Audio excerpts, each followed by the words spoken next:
True ఫ్లేవర్స్కి స్వాగతం. అందరికీ ముందుగా దీపావళి శుభాకాంక్షలండి. ఈరోజు వీడియోలో స్పెషల్ ఐటెంగా పెసరపప్పుతో బూరెలు ఎలా తయారు చేసుకోవాలో చూద్దాం. వీటిని చాలా ఈజీగా క్విక్గా ఎలా తయారు చేసుకోవాలో తెలుసుకోవడానికి ఈ వీడియోని పూర్తిగా చూడండి. ముందుగా కావలసిన పదార్థాలు: 1 కప్పు పెసరపప్పు. పెసరపప్పుని ముందుగానే 1 గంట సేపు నానబెట్టుకుని సిద్ధంగా పెట్టుకోవాలి. 1 కప్పు బెల్లం తరుగు. మనం ఏ కప్పుతో అయితే పెసరపప్పు తీసుకున్నామో అదే కప్పుతో బెల్లం తీసుకుంటే రుచి సరిగ్గా సరిపోతుంది. మీకు తీపి ఎక్కువ కావాలనుకుంటే బెల్లం కొద్దిగా ఎక్కువ తీసుకోవచ్చు. 1 టీ స్పూన్ ఇలాచీ పౌడర్, 3 టేబుల్ స్పూన్ల కొబ్బరి పొడి లేదా కొబ్బరి తురుము, చిటికెడు వంట సోడా, 2 నుంచి 3 టేబుల్ స్పూన్ల నెయ్యి. ఈ విధంగా 1 గంట సేపు పెసరపప్పు నానిన తర్వాత వాటర్ మొత్తం తీసేసి పెసరపప్పుని ఇంకా బెల్లాన్ని మిక్సీ జార్లోకి తీసుకోవాలి.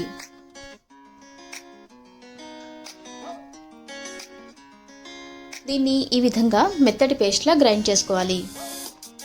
ఇప్పుడు ఒక ప్యాన్లో 2 టేబుల్ స్పూన్ల నెయ్యి తీసుకుని నెయ్యి బాగా కరిగిన తర్వాత ఈ పేస్ట్ని అందులో వేసి బాగా దగ్గర పడేంత వరకు కలుపుతూ ఉండాలి.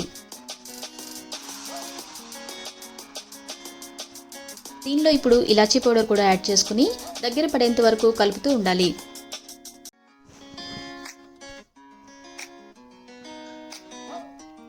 ఇలా కలపకపోతే అడుగంటుతుంది కాబట్టి దగ్గర పడేంత వరకు కలుపుతూ ఉండాలి.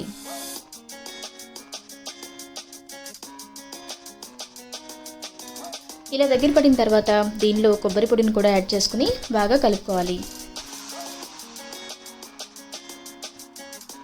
కొబ్బరి పొడి కూడా కలిపిన తర్వాత ఉండ చేసుకోవడానికి తగిన కన్సిస్టెన్సీ వచ్చిన తర్వాత ఈ మొత్తాన్ని ఒక ప్లేట్లోకి ట్రాన్స్ఫర్ చేసుకోవాలి.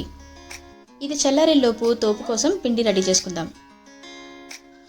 తోపు కోసం మనం రెగ్యులర్గా ఉపయోగించుకునే దోస పిండిని ఉపయోగించవచ్చు. అంటే మినపప్పు, బియ్యం, కొంచెం మెంతులు వేసి 5-6 గంటలు నానిన తర్వాత గ్రైండ్ చేసుకున్న పిండిని తోపు పిండిగా ఉపయోగించవచ్చు. కాకపోతే ఈ పిండి దోశలకు వాడేంత పల్చగా కాకుండా చిక్కగా ఉండేలా చూసుకోవాలి.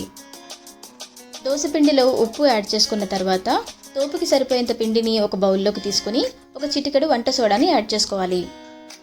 అప్పటికప్పుడు రుబ్బిన పిండికైతే వంట సోడాని తప్పనిసరిగా యాడ్ చేయాలి.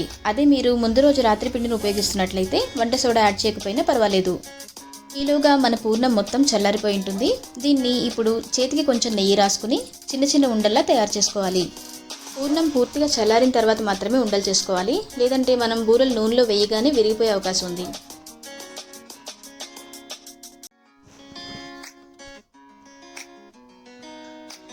ఈ విధంగా తయారు చేసుకున్న ఉండల్ని ఒక్కొక్కటిగా తోపు పిండిలో వేసుకోవాలి.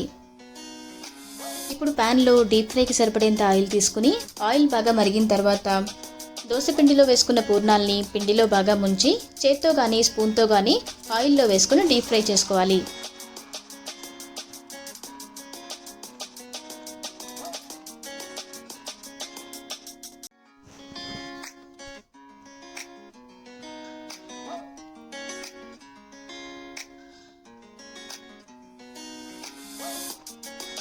ఇదే ప్రాసెస్లో పెసరపప్పుకు బదులుగా శనగపప్పు కూడా ఉపయోగించవచ్చు.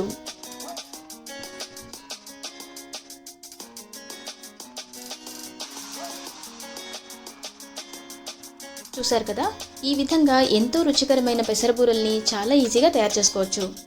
మీరు కూడా తప్పకుండా ఈ దీపావళికి ప్రయత్నించి మీకు ఎలా వచ్చిందో కామెంట్స్ ద్వారా మాకు తెలియజేయండి.